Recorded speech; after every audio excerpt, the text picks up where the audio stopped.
जी नमस्कार, मैं अजय वर्मा और आप देख रहे हैं न्यूज नशा। हम चलते हैं झारखंड, जहां हमारे साथ हैं संजय समर जी, वरिष्ठ पत्रकार, और उन्हीं से हम जानना चाहेंगे कि 28 तारीख को कल मुख्यमंत्री का ने ओथ ले लिया। अकेले मुख्यमंत्री हेमंत सोरेन ने ओथ लिया और उन्होंने ओथ लेने के बाद जो परंपरा है उस मुताबिक कैबिनेट का नॉर्मल कोर्स में जब ओथ लेने के बाद मुख्यमंत्री जो नए होते हैं वो अपने नए कैबिनेट के साथ बैठ के मीटिंग करते हैं। हेमंत सोरेन जी ने भी असल में अकेले उन्होंने लिया तो उन्होंने 8 मेजर डिसीजंस, मेजर पॉइंट्स पे कॉल ले लिया और प्रस्तावना और पास कर दिया। उसमें 2 बड़े मुद्दे हैं। एक तो उन्होंने मैया योजना की जो राशि थी वो 2500 क्लियर कर दिया। दूसरा उन्होंने कहा कि ऑल पार्टी कमिटी जो कि असम में जो टी गार्डनर्स हैं, टी आदिवासी जो हैं वहां, झारखंडी जो हैं वहां चाय बागान में जो काम कर रहे हैं, उनकी स्थिति पे वो आकलन करेंगे, स्टडी करेंगे और रिपोर्ट देंगे। उनका कहना है, यानी कि एक तरह से कहा जाए तो हेमंत जी ने ओथ लेने के बाद शायद अपना तुरुप का पत्ता खेल दिया, या यूं कहिए कि नहले पे दहला मार दिया है। हेमंत बिस्वा शर्मा ने जब चुनाव के दौरान ये बात कही थी, marginalisation of tribals in Jharkhand Muslim और इनफिल्ट्रेटर्स के द्वारा, तो इन्होंने जीतने के बाद उसको असम घुमा दिया। असम के मुख्यमंत्री के लिए शायद अब एक नया इशू खड़ा हो जाएगा कि वहां जिस झारखंडी आदिवासी ट्राइबल्स की ये बात करते थे, उनकी वास्तविक स्थिति उनके ही राज्य में क्या है, क्योंकि उन्होंने कहा कि आज तक उनको शेड्यूल्ड ट्राइब का स्टेटस नहीं दिया गया है, ना ही कोई वेलफेयर बेनिफिट्स उनको दी जा रही हैं। आज भी वो अदर बैकवर्ड कास्ट के तौर पे देखे जा रहे हैं। अब सवाल उठता है, हेमंत बिस्वा शर्मा भारतीय जनता पार्टी के वरिष्ठ नेता, संयोजक झारखंड में, जिन्होंने झारखंड का कमान थाम लिया था इलेक्शन के दौरान, बड़ी बड़ी बातें करी उन्होंने, जो अखबारों में आया, रिपोर्ट में आया। उन्होंने हेमंत सरकार को यहां तक कह डाला कि आदिवासी को नजरअंदाज कर रही है यह सरकार, यानी कि जेएमएम की सरकार, जेएमएम इंडी की सरकार। मौका मिला का पत्ता नहले पे दहला हेमंत जी ने खेल दिया। हेमंत सोरेन मुख्यमंत्री, नए मुख्यमंत्री, 14वें मुख्यमंत्री, चौथी बार जिन्होंने ओथ लिया कल। मैं अब चलता हूं संजय समर जी के पास, उन्हीं से जानना चाहूंगा कि क्या क्या चुनौतियां हैं हेमंत जी के सामने, हेमंत सोरेन के सामने, और ये क्या है असम का मामला। जी हेमंत जी, संजय जी। जी नमस्कार अजय जी। जी निस्संदेह बहुत जबरदस्त बहुमत के साथ महागठबंधन ने सरकार बनाई, ओथ भी ले लिया, और कुछ तकनीकी कारण कहें, महाराष्ट्र न बने, मेघालय न बने, छत्तीसगढ़ और उत्तर प्रदेश न बने, उत्तराखंड न बने, इस ख्याल से अभी इन्होंने अपना पत्ता नहीं खोला और मंत्रिमंडल का विस्तार नहीं किया है। तो खैर कैबिनेट की बैठक वगैरह जो भी हुआ वो सब सामान्य सी बात है। आपने सवाल उठाई मैया योजना की, तो मैया योजना एक अच्छी योजना है, जिसके चलते हेमंत सोरेन महागठबंधन को इतना मत भी मिला है, और उम्मीद है कि इनकी मैया योजना जमीन पर उतरेगी। लेकिन विपक्ष, खास करके भारतीय जनता पार्टी के कई लोग अब सवाल खड़ा कर रहे हैं। सवाल खड़ा करना भी लाजमी है अजय जी, क्योंकि एक आदमी को 2500 रुपया, लगभग इनकी योजना है कि 18 साल से 49 साल की जो महिलाएं हैं वो लगभग 58 लाख है अजय जी। हिसाब अगर हम करते हैं तो लगभग 1 लाख करोड़ का खर्चा आता है साल का। अब ये 1 लाख करोड़ कहां से आएगा, इस पर हेमंत सोरेन नहीं बात कर पा रहे हैं, या सत्ताधारी पक्ष इस पर कुछ बोल नहीं पा रहा है, और इसमें विपक्ष इस पर चुटकी ले रहा है कि क्या ये योजना भी युवाओं को पेट्रोल देने की तरह खत्म होगी। 5 लाख जो नौकरी देने का वायदा किए थे, उसी तरह से ये हवाई हो जाएगा। तो हेमंत सोरेन के सामने सबसे बड़ी समस्या ये है कि इस मैया योजना को किस प्रकार इम्प्लीमेंट कराएं और वो पैसे कहां से आएंगे। कि वो पैसे किस मद में आएंगे और किस तरह से आएंगे। 2 महीना, 3 महीना, 4 महीना तो चला लेंगे, लेकिन 1 साल चलाना थोड़ा टफ दिखलाई दे रहा है। हो सकता है इन्होंने कुछ कहा हो तो कुछ रास्ता भी जरूर इन्होंने बनाया होगा। नंबर 1, मैया से ही रिश्ता जुड़ा हुआ है महिला से। तो मैया तो मैया होती है, छोटे बाबू को, बच्चा को मैया बोला जाता है, बाबू बोला जाता है, बेबी बोला जाता है। अब दूसरी चीज हम बताएं, इनके सामने चुनौतियां हैं राज्य में दुर्व्यवहार का। इन 5 वर्षों में जो डेटा बोलता है अजय जी, उसमें लगभग 5,500 बलात्कार हुए। सिर्फ झारखंड की बात बताएं, देश स्तर पर बात बताएंगे तो वो चुनौतियां सीधे अमित शाह और मोदी को जाएगी। लेकिन झारखंड में जो चुनौती है महिलाओं की रक्षा सुरक्षा, बेटी पढ़ाओ और बेटी बढ़ाओ का जो नारा है, इस नारा को किस तरह से अमली जामा पहनाया जाएगा, जबकि जिस राज्य में 5,500 5 साल में 5,500 महिलाओं के साथ बलात्कार हुए हैं, जो कि सरकारी डेटा बोलता हो, बहुत सारे इस मामले को FIR तक नहीं होता है। अजय जी, आप पत्रकारिता किए हैं, जानते भी हैं, बहुत सारे मामले को दबा दिया जाता है। जो फूफा रेप करते हैं, जो मौसा करते हैं, जो चाचा करता है, जो मौसेरा भाई करता है, इस तरह के मामलों को दबा भी दिया जाता है। तो एक चुनौतियां इनके पास एक ये भी है। दूसरी चुनौतियां लॉ एंड ऑर्डर का है। तमाम प्रतिदिन आप ये मान के चलिए कि 2 से 3 हत्याएं हो रही हैं झारखंड में। पहले एक समूह वाइज हत्या हुआ करती थी, कोई खास समूह के लोग किसी खास समुदाय को या खास चिन्हित लोगों की हत्या करते थे। अभी तो इस तरह गैंगवार बढ़ा हुआ है, तो उसको कैसे नकेल दिया जाएगा, उस पर भी इनकी नकेल होनी चाहिए। अब किस प्रकार ये नकेल देते हैं जैसी, इसको भी देखने की एक चुनौतियां हैं। उसके बाद चुनौती रोजगार की है। उसके बाद चुनौती अधिकारियों की भारी कमी, उस कमी को कैसे पूरा करेंगे। शिक्षण व्यवस्था की बात करें अजय जी, तो अभी तक यहाँ के किसी भी विश्वविद्यालय में अस्थायी VC नहीं है, प्रो VC से काम चलाया जा रहा है। बड़े पैमाने पर लेक्चरर की कमी है। 2008 के बाद से लेक्चरर की बहाली नहीं हुई है, वो बहाली की बात है। वो युवाओं को कैसी शिक्षा देंगे, उसकी चुनौती है। किस प्रकार करेंगे, उसकी चुनौती है कि वो किस तरह से कर पाएंगे। VC की बहाली के लिए हेमंत सरकार ने प्रयास किया था, लेकिन तत्कालीन गवर्नर राधाकृष्ण तमाम चीजों को लटकाए रहे और जाते जाते उस बहाली को कैंसिल कर करके चले गए, जिसका खामियाजा यहाँ की जनता भुगत रही है। अगर उन्होंने ऐसा किया तो केंद्र को उनसे सवाल पूछना चाहिए, बल्कि सत्ताधारी पार्टी को भी उनसे सवाल पूछना चाहिए।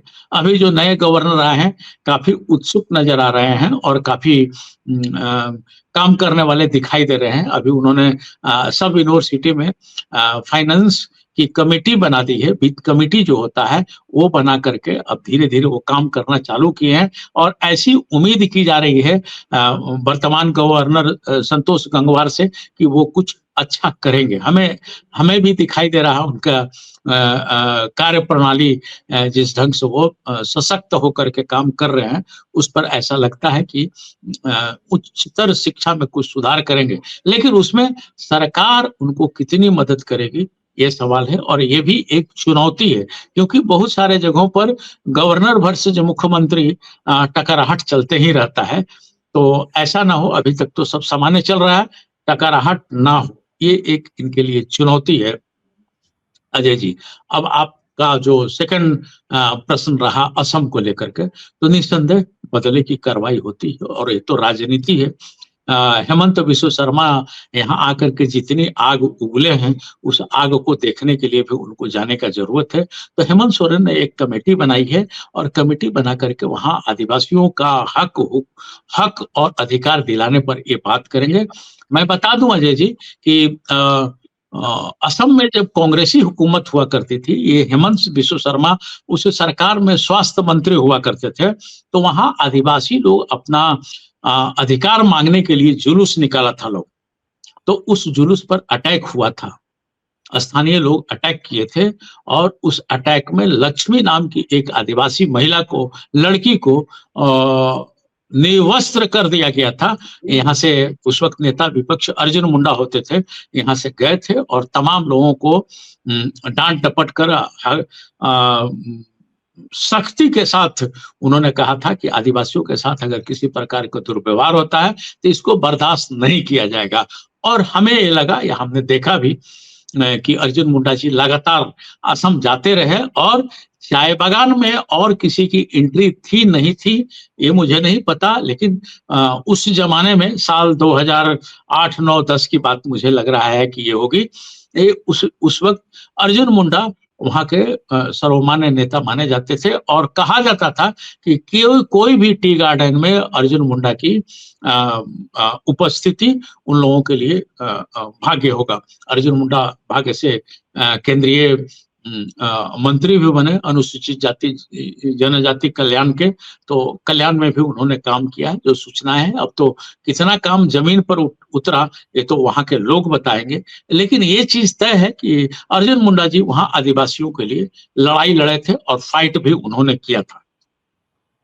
अब वहां लगभग 126 सीट होता है अजय जी, और उसमें सबसे ज्यादा प्रभाव अपर असम में ज्यादा टी गार्डन है, चाहे तेजपुर है, छबुआ है, तिनसुकिया है, और इधर के लोग ही उधर जीतते हैं। लेबर मिनिस्टर सालों साल तक रहे वहां दुलेश्वर तांती, जो रांची से खूंटी से माइग्रेट उनके दादा किए थे। तो अब तो बदले की कार्रवाई होगी और उस बदले की कार्रवाई में जेएमएम को क्या मिलता है ये देखने का है, क्योंकि जेएमएम वहां अगर अपना पांव रखेगी तो निसंदेह हमें लगता है कि इन्हें सफलता मिलनी चाहिए, क्योंकि ये अपनी बातों को रखेंगे और हर सवाल का जवाब देंगे और सवाल पूछेंगे। अब तो सवाल पूछने की बारी हेमंत सोरेन की है और जवाब देने की बारी हेमंत बिस्व शर्मा का। तो अब इस सवाल जवाब में क्या धरती पर उतरता है वो अगले साल पता चलेगा, क्योंकि अगले साल असम में भी चुनाव है, बंगाल में भी चुनाव है और बिहार में भी चुनाव है। और हमें लगता है कि ये तीनों जगह झामुमो चुनाव लड़ेगी। बंगाल में तो पहले से चुनाव लड़ती है, बिहार में कुछ जगहों पर लड़ती है और असम में भी कुछ जगहों पर लड़ती थी। लेकिन हमें ऐसी अंदर खाने से सूचनाएं मिल रही हैं कि जिस प्रकार की कमेटी बनाई है, अब उस कमेटी का रिजल्ट ले करके और उस नॉर्थ ईस्ट के 7 स्टेट में अजय जी ये लोग अपने पार्टी का विस्तार करेंगे। नहीं, ये असम में असम के मुख्यमंत्री हेमंत बिस्वा शर्मा 2 महीनों से लगातार झारखंड में बैठे हुए थे और वो एक बड़ा मुद्दा उठा रहे थे। उनको लगा शायद ये मुद्दा उनके फेवर में हो जाएगा, जेएमएम के खिलाफ हो जाएगा। आदिवासी अस्मिता की बात, आदिवासियत की बात, कि आदिवासी ट्राइबल्स मार्जिनाइज हो रहे हैं सिर्फ इसलिए कि बांग्लादेशी इन्फिल्ट्रेटर्स, बांग्लादेशी घुसपैठ और मुस्लिम कन्वर्जन जो है उसके कारण। पर क्या उन्होंने कभी भी अपने राज्य में नहीं देखा कि क्या स्थिति है ट्राइबल्स की, आदिवासी की? आप तो असम में भी रहे हैं, झारखंड में भी रहे हैं, और मैं आपसे जानना चाहता हूं कि क्या वाकई में वहां पर क्या आदिवासियों को शेड्यूल ट्राइब का स्टेटस नहीं है? क्या सिर्फ वो ओबीसी के तौर पे देखे जाते हैं? क्या उनको वेलफेयर बेनिफिट्स नहीं मिल रहे हैं असम में? ये बहुत बड़ा मुद्दा है कि आप अगर दूसरे प्रदेश में जाकर इस तरह की बात करते हैं तो पहले तो अपने घर को ठीक कर ले विश्व शर्मा जी। संजय जी क्या है? देखिए अजय जी, भारतीय जनता पार्टी की सरकार वहां 10 वर्षों से है असम में। असम के कुल 23 जिले हैं। जो डेटा बताते हैं या फिर भीतरी बात कहें कि इन 23 जिलों में 21 जिला में बांग्लादेशी बिलोंग करते हैं अजय जी। चाहे वो नगांव हो, चाहे बगाईगांव हो, चाहे तेजपुर हो, या फिर असम अपर असम का तिनसुकिया हो, दुलियाजान हो, करीमगंज हो, धुबड़ी हो, इन सब जगहों पर बांग्लादेशी बड़े पैमाने पर घुसपैठ किए हुए हैं। और यहाँ जो विपक्ष सवाल पूछता था कि चाहे कांग्रेस पूछे, चाहे बीजेपी माफ करेंगे, चाहे झामुमो पूछे, खास करके झामुमो ये सवाल पूछता था हेमंत बिस्व शर्मा जी से कि आप पूरे 22 साल रहे कांग्रेस में और उस वक्त जब घुसपैठ होता था तो आप मूक बधिर की तरह चुप रहते थे। माफ करेंगे।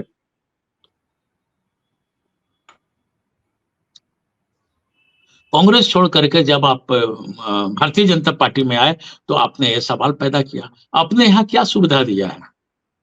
आज भी जितनी सीटें निकली हुई हैं, आप उठा करके देखेंगे। अजय जी, सबसे गुर बात बता दें, असम का आपने जैसा कहा कि आप वहां रहे हैं, निसंदेह मैं रहा हूं, और मैं बता दूं कि वहां बांग्लादेशी जो घुसपैठ किए हैं, जो घुसे हैं, अपना नाम अगर उनका अफरोज अंसारी है तो वो अफरोज अंसारी न लिख करके वहां का लोकल टाइटल लिखते हैं, अफरोज शर्मा लिखते हैं। और ये अपना नाम अफरोज शर्मा फुल नाम कहीं लिखना हो तो लिखते हैं, नहीं तो वो लोग लिखता है ए शर्मा। अब उनको पहचानना मुश्किल है कि वो लोग बांग्लादेशी हैं कि इंडियन है, ऐसा जज करना। क्योंकि 3-3, 4 71 के बाद से जो भगदड़ हुआ अजय जी, उस भगदड़ को रोकने के लिए उस वक्त कांग्रेसी हुकूमत ने नकेल डाला था। आप पढ़े होंगे किताब, हमने भी पढ़ा है, या वहां के बुजुर्ग लोग बताते थे। 91-92 की बात मैं बता रहा हूं कि जब 91-71 की लड़ाई हुई तो वहां से जो भगदड़ हुआ तो सब लोग भाग के आने लगे इधर, कोई अरुणाचल के तरफ, कोई असम के तरफ। असम में 2 जिला है, 2 जगह है जहां से घुसपैठ होती थी, एक करीमगंज है, दूसरा धोबड़ी है। ये 2 बंगाल का पश्चिम सॉरी बांग्लादेश का बॉर्डर इलाका है, वो बॉर्डर इलाका है। तो इसको रोकने के लिए कांग्रेसी हुकूमत ने नकेल दिया। लेकिन उस वक्त की विपक्षी सरकार जो है, उस वक्त का जो विपक्ष में रहने वाले पार्टियां हैं, उन लोगों ने क्या कहा कि बांग्लादेश से जो लोग अभी आ रहे हैं वो चकमा आ रहे हैं, और चकमा हिंदू हैं, उनको रक्षा करना, उनको संरक्षण देना मेरा काम बनता है। तो उसी चकमा के भेष में ये तमाम लोग प्रवेश कर गए। और वही लोग अभी बांग्लादेश में हमारे कहने का मतलब इन हिंदुओं का क्या दशा गुजर रही है, उस पर कोई ठोस निर्णय नहीं ले पा रहा है लोग, कोई ठोस बयानबाजी नहीं ले पा रहा है लोग। वहां के धर्मगुरु चिन्मय गिरफ्तार हो गए, क्या चल रहा है भाई? तो ये चीजें हैं अजय जी कि वहाँ स्थितियां बहुत सामान्य नहीं है असम की। उस पर उनको लॉ एंड ऑर्डर को लेकर के, तमाम चीजों को लेकर के उस पर सबसे पहले काम करने की जरूरत थी या है। हेमंत बिस्व शर्मा की बात करें, क्योंकि बतौलाबाजी से काम नहीं चलेगा अजय जी। जिस ढंग से वो आकर के यहाँ बयान दे गए, जिस ढंग से उन्होंने यहाँ लोगों को उठा उठा करके भारतीय जनता पार्टी में शामिल किया, चाहे मंगल मुर्मू हो या निरंजन राय हो, ये इतिहास है, ये इतिहास में दर्ज होगा। यहाँ के स्थानीय नेता, चाहे जिसकी बात करें, सबसे बड़े नेता यहाँ आज भी अर्जुन मुंडा है। आपके चैनल पर हमने कई बार बोला है अजय जी, किनारे कर करके चुप रहने देना, नहीं बोलने देना। यहाँ स्थानीय नेता बोलते कौन थे? इस भारतीय जनता पार्टी में 4 मुख्यमंत्री थे। बाबूलाल मरांडी तत्कालीन मुख्यमंत्री, अर्जुन मुंडा तत्कालीन मुख्यमंत्री, मधु कोड़ा तत्कालीन मुख्यमंत्री, चंपई सोरेन तत्कालीन मुख्यमंत्री। लेकिन इन चारों का कहीं बयान आता था क्या? कहीं इनसे पूछी जाती थी क्या? सब कुछ ये अपने हाथ में पकड़ कर रखे थे। प्रभारी तो सह प्रभारी इनका डिजिग्नेशन था, लेकिन शिवराज सिंह चौहान को भी ये दबा करके रखे थे। जो हमें दिखाई दे रहा है, ये हमें क्या, सबको देखते थे, आप भी वहां बैठ करके देख ही रहे थे कि सारा का सारा डिसीजन हेमंत बिस्व शर्मा लेते थे। थोड़ा बहुत अगर चल पाया वो भी संथाल में, तो वहां के स्थानीय गोड्डा सांसद काफी तेज तरार, समझदार और विवेकशील निशिकांत दुबे हैं। निशिकांत दुबे का थोड़ा चल पाया, और मैं बता दूं कि वो गोड्डा सांसद होते हैं निशिकांत दुबे।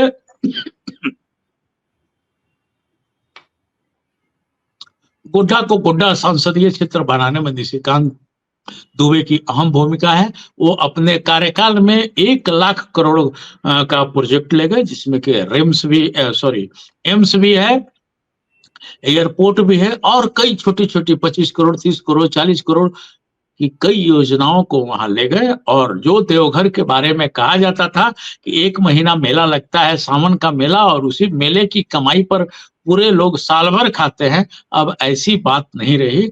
अब सालों भर देवघर कमाता है और सालों भर ठाठ से लोग खाते हैं। अजय जी, जिस जमीन का कीमत वहां 2 लाख रुपए डिसमिल बिकता था, आज के दिन में जाइए तो 20 लाख रुपए डिसमिल हो गया है। ये दिन निशिकांत दुबे का है। किसी तारीफ की बात मैं नहीं कर रहा, और निशिकांत दुबे को साधुवाद मैं दे रहा हूँ जनता की ओर से। ये किसी की ये करने की बात नहीं है, हाथ कंगन को वार्षिक का यहाँ वहां दिखाई देता है अजय जी कि निशिकांत दुबे ने किस तरह से काम किया है। तो संथाल चुनाव में भी आदिवासी नेताओं को कम उतारा इन लोगों ने, भारतीय जनता पार्टी के लोगों ने, और बाहरी लोगों से काम लोग चलाए, जिसका नतीजा ये हुआ कि जनता ने अस्वीकार कर दिया।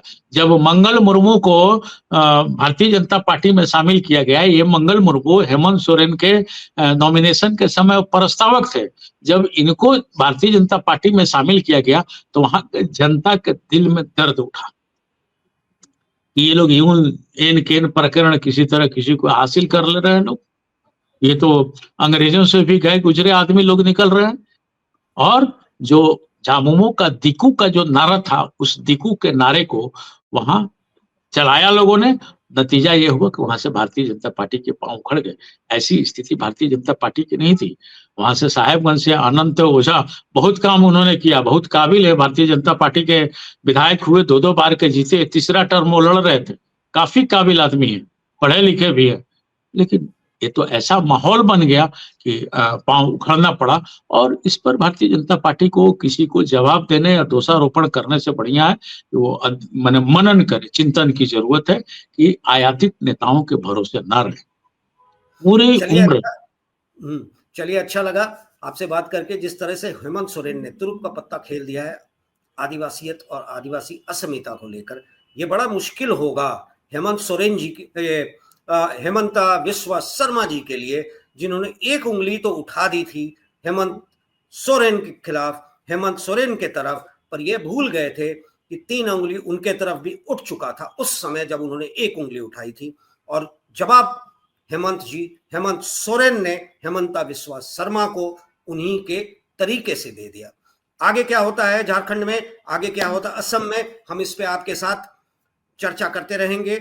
और आज का डिबेट यहीं समाप्त करते हैं और कल फिर हम मिलेंगे कुछ इंपॉर्टेंट मुद्दों के साथ। संजय जी, धन्यवाद। और आप हमसे जुड़े रहने के लिए सब्सक्राइब करें YouTube पर, फॉलो करें Twitter पर और लाइक करें Facebook पर। और ज्यादा जानकारी के लिए आपको टाइप करना होगा सिर्फ न्यूज़ नशा।